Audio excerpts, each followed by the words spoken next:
Buenas noches y bienvenidos a nuestro espacio de entrevistas en ZTV.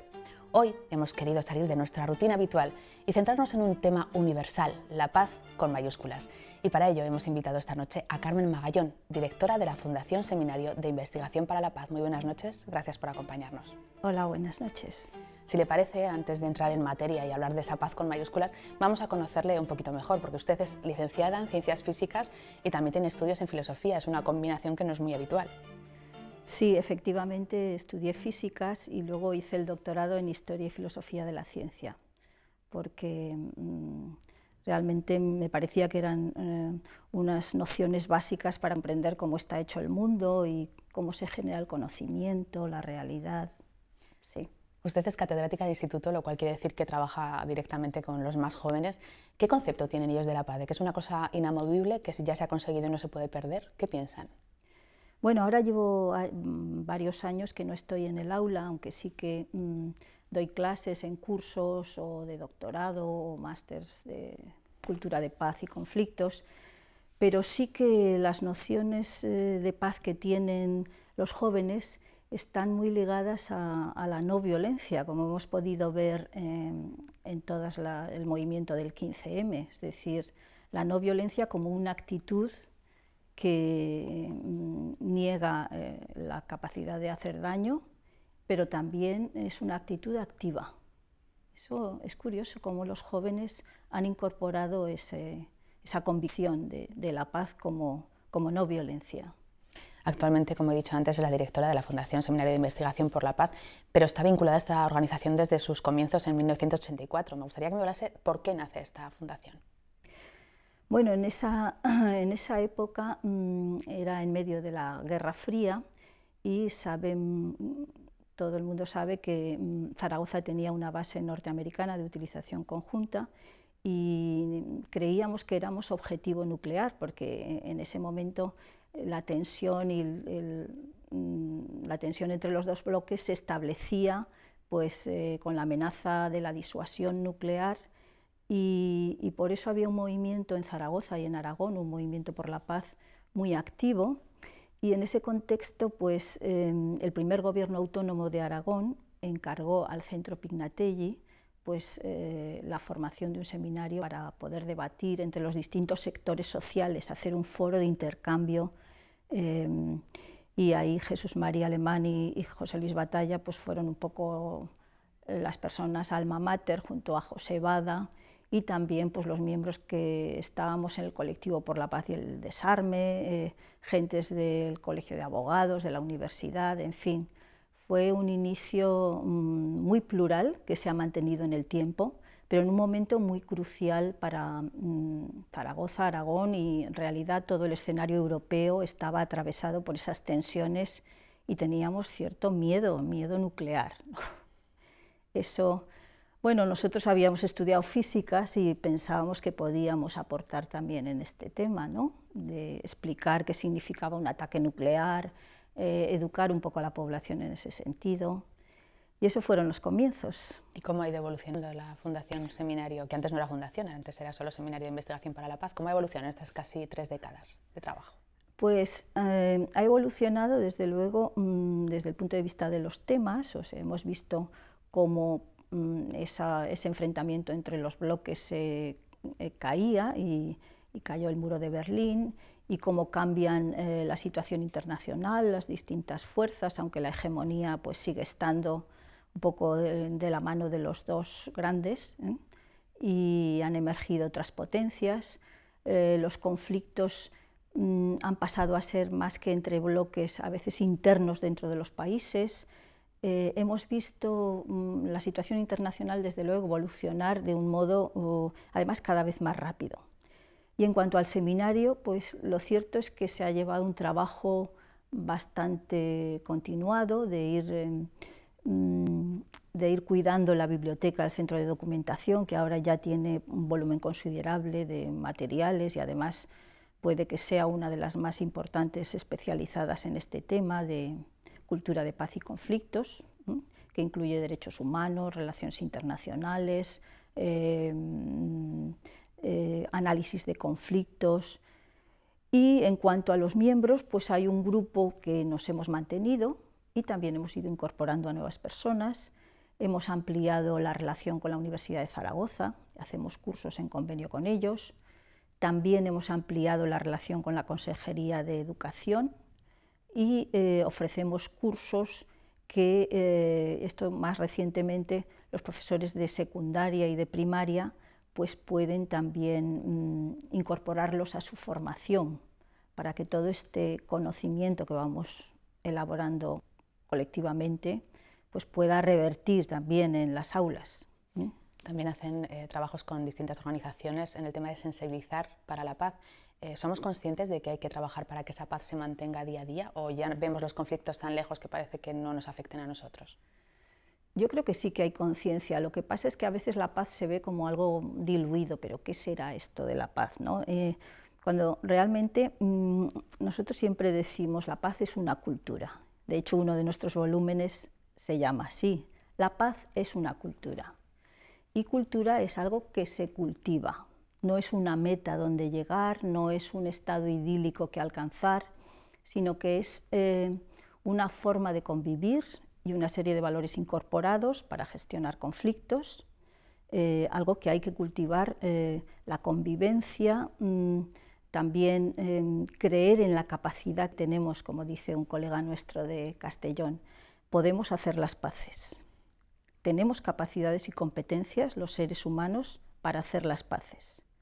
Y entonces tenemos que convencernos de eso y puede que parezca que sea fácil, pero realmente es que la idea de que somos violentos está muy imbuida en muchas raíces sociales.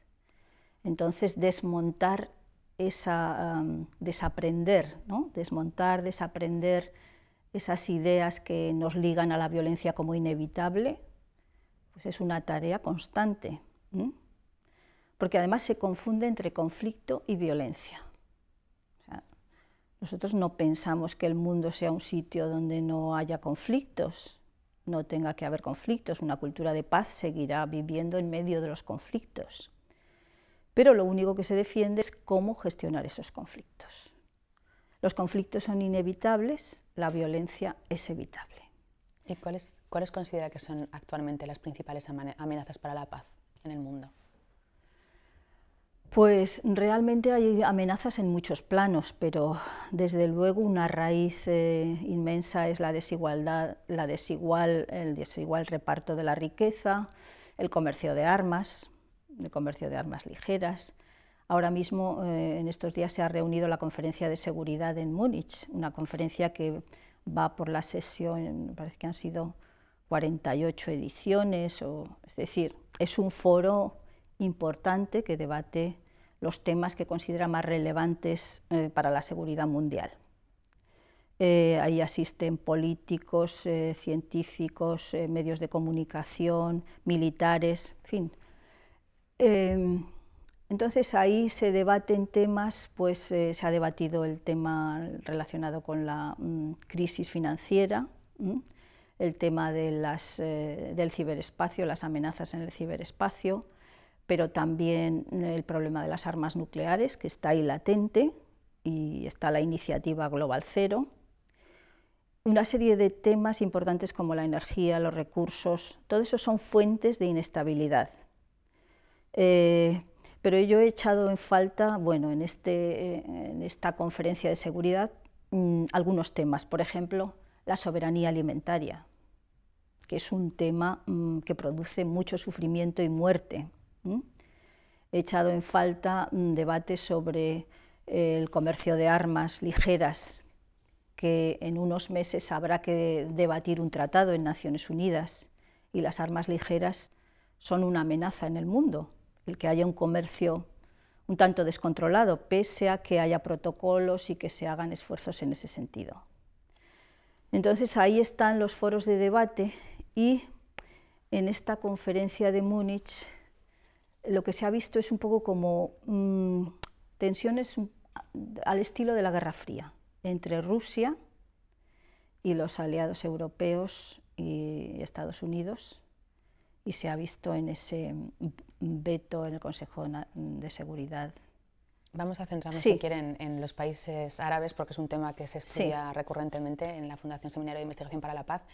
Concretamente, hablando un poco del mundo árabe en general, ¿qué se puede hacer para superar esas tensiones que suelen ser cíclicas casi entre el mundo occidental y el mundo árabe? La verdad es que es difícil, no se puede, digamos, atajar así rápidamente, pero existe toda la hegemonía que se arrastra y que ha sido, pues el mundo occidental ha tenido en sus manos pues cómo establecer el poder en el mundo. Y eso pues ha dejado en el margen a muchos otros grupos humanos y países, y el mundo árabe siempre se ha visto un tanto relegado. Ahora existen acercamientos, las propias poblaciones están optando por sistemas democráticos, están mostrando que en el mundo árabe puede haber democracia, porque a veces se ha dudado de que la cultura de estos países fuera compatible con la democracia. Vemos que la población está deseando tener sistemas democráticos, y desde Occidente lo que tenemos que hacer es respetar y no caer en los estereotipos de pensar que todos los países son iguales, de pensar que son incapaces, de ejercer una especie de paternalismo y a la vez pues intentar mostrar el camino. Estamos, yo creo que avanzando en ese acercamiento, pero siempre hay unas dificultades que tendrían que abordarse de manera más positiva. Son nuestros vecinos de la orilla sur del Mediterráneo, pues tendría que haber intercambios de universidades, intercambios de grupos, hermanamientos, o sea, mucho más relación de la población. Cosa que, por ejemplo, en Andalucía sí hacen, ¿no? Por ejemplo, Andalucía tiene bastantes lazos, la Universidad de Granada con otras universidades de Marruecos, pero más activar todo este mundo de relaciones. Hablemos concretamente del caso de Siria. Parece que la situación está casi al borde de la guerra civil. Desde luego hay una discrepancia de fuerzas entre el gobierno y lo que se defienden los rebeldes. ¿Cómo valora esa situación? Bien, perdone que vuelva otra vez a la conferencia de Múnich, porque allí una de las iniciativas se ha hablado mucho de fomentar la confianza, y por eso he dicho aires de Guerra Fría, porque la confianza es entre Rusia y pues, los países europeos y Estados Unidos. Y se ha propuesto la iniciativa de una iniciativa euroatlántica para generar esa confianza, iniciativa de seguridad. Hay que pensar que el hecho de que hablen tanto, que se hable tanto de seguridad y no de paz, para mí ya es un paso hacia atrás. O sea, ahora convendrán todos que en el centro está la seguridad, y la seguridad es defensiva, mientras que la cultura de paz es una cuestión mucho más de armonía, de convivencia en positivo, no está generada por el miedo. La seguridad, en la seguridad prima el miedo. Bien, pues en medio de esta idea y deseo de generar confianza, se produce la votación en el Consejo de Seguridad de la resolución que había propuesto la Liga Árabe para pedirle al presidente sirio, al-Assad, que cediera el poder a un gobierno unitario y que convocara unas elecciones democráticas. Esa resolución ha sido vetada por Rusia y por China.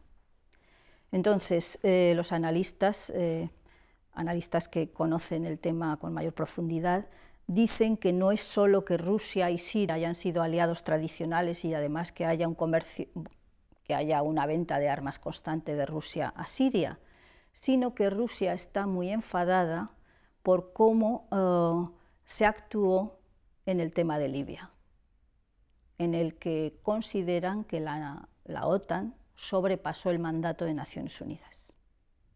Es decir, había un mandato de exclusión aérea para proteger a la población, pero lo que de hecho sucedió fue una intervención a favor de uno de los grupos que peleaban en Libia. Entonces, Rusia y China no han querido que se repita el tema en Siria. efectivamente esto lo que deja es a Naciones Unidas como inerme, ¿no? Sin capacidad de actuar. ¿Y qué capacidad de actuar tienen unos organismos supranacionales cuando el veto de uno solo de los países se puede oponer a lo que decide todo el resto, en este caso los países árabes, Europa, sí, Estados Unidos? ¿No habría que cambiar un poco el modelo de estas Naciones Unidas? Efectivamente, esa es una de las propuestas que se lleva años haciendo, que ha de cambiarse la estructura de Naciones Unidas y las normas, y justamente el director de Human Rights Watch acaba de decir que este último hecho demuestra que las normas del Consejo de Seguridad tendrían que cambiar y que habría que prohibir el veto cuando se trate de crímenes contra la humanidad.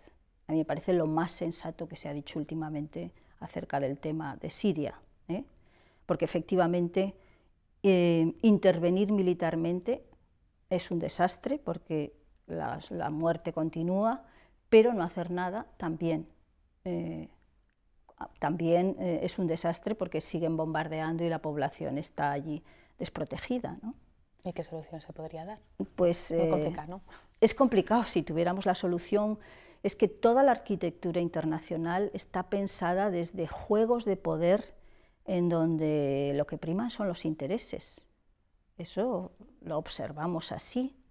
Habría que dar un vuelco a los valores, pero esos son los juegos de poder, y esa cultura de paz es lo que busca, ¿no? Un vuelco a los valores para que en el centro esté lo que puede ser la defensa del ser humano, de su vida, de su convivencia, y si hay que limitar los egoísmos de ciertas partes del mundo o ciertos grupos sociales, pues hay que tomar medidas.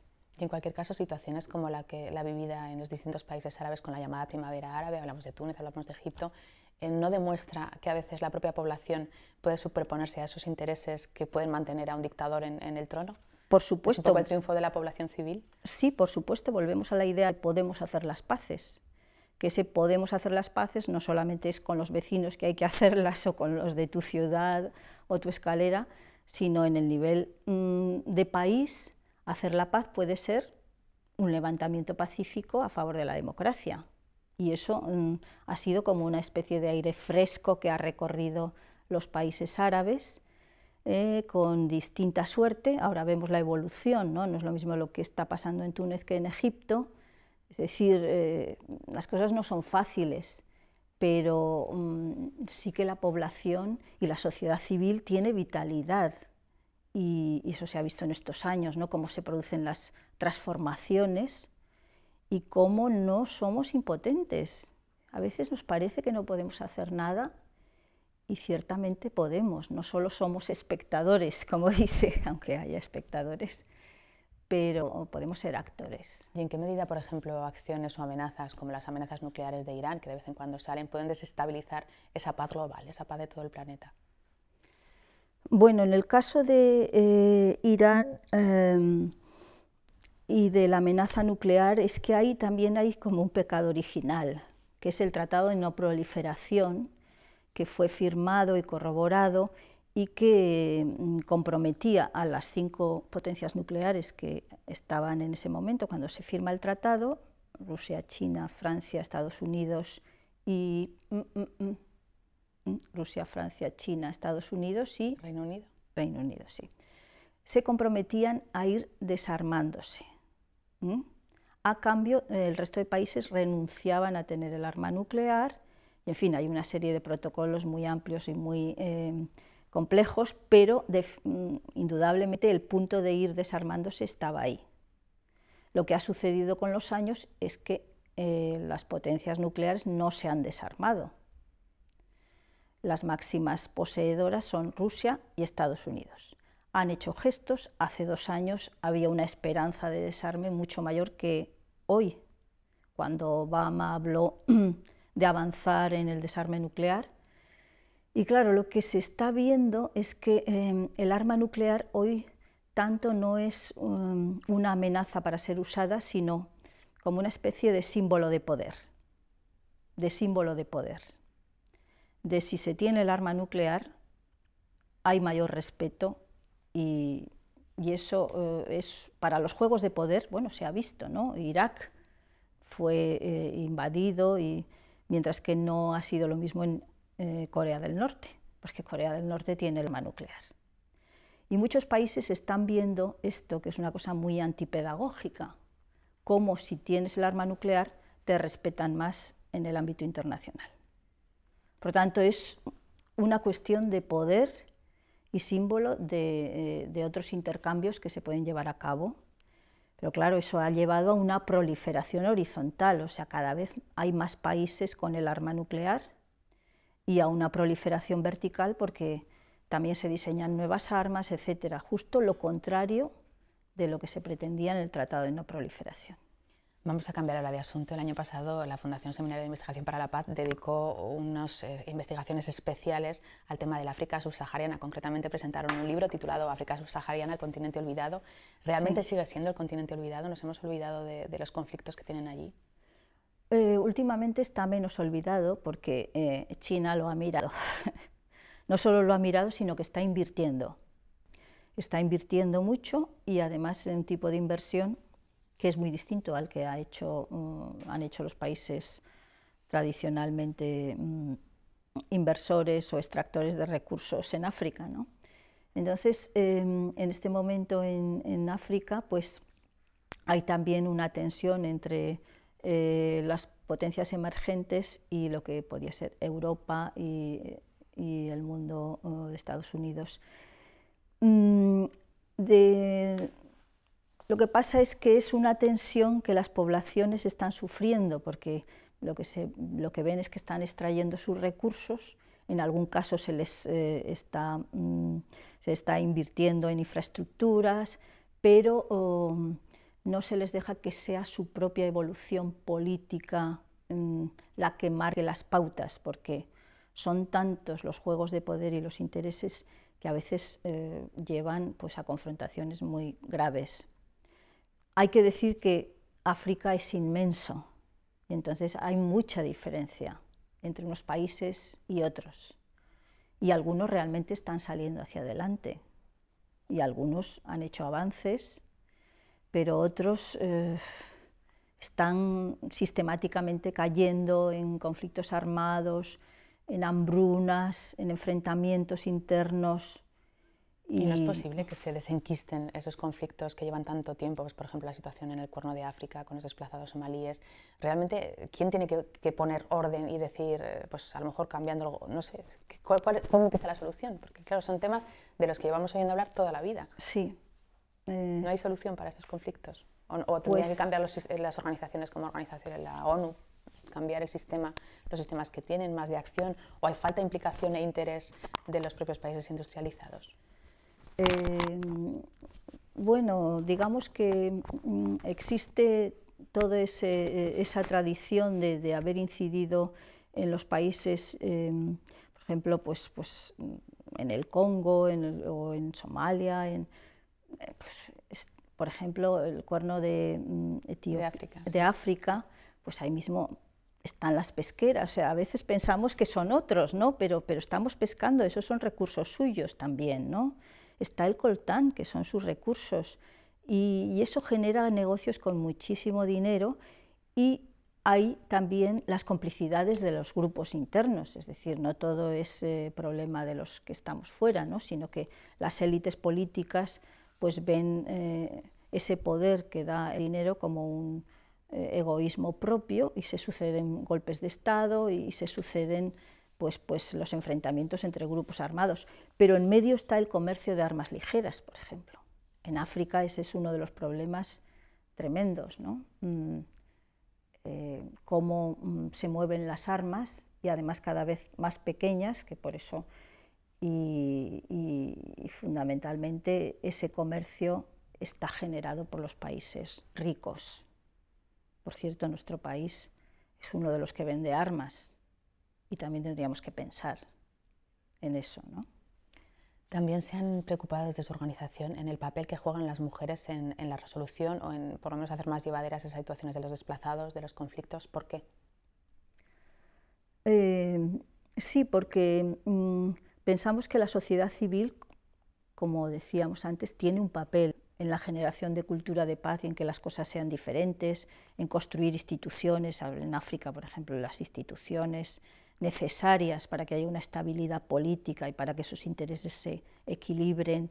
Se necesita la sociedad civil para que haya una educación creciente y que esa educación genere pues bienestar y posibilidades de producir, no solo de consumir, que nos decía un ponente, África ahora consume, pero no produce. Consume pues porque China lleva productos baratos, etc. Entonces la sociedad civil es muy importante, y dentro de la sociedad civil pues las mujeres son un grupo humano, que son el 50% de la población, y en muchos de los países del mundo todavía están sometidas a una norma diferente a los varones.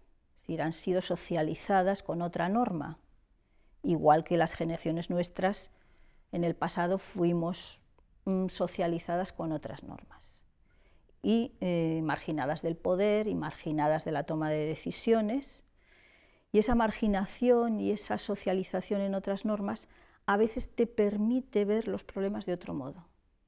Es como si te situaras en otro paradigma, en donde precisamente por dedicar mucho tiempo a cuidar la vida, o sea, no tanto por darla, sino por cuidarla, las mujeres se muestran más proclives a condenar la violencia, a no involucrarse en la violencia, aunque algunas se involucran, es decir, no es que las mujeres seamos mejores, es esta socialización diferencial.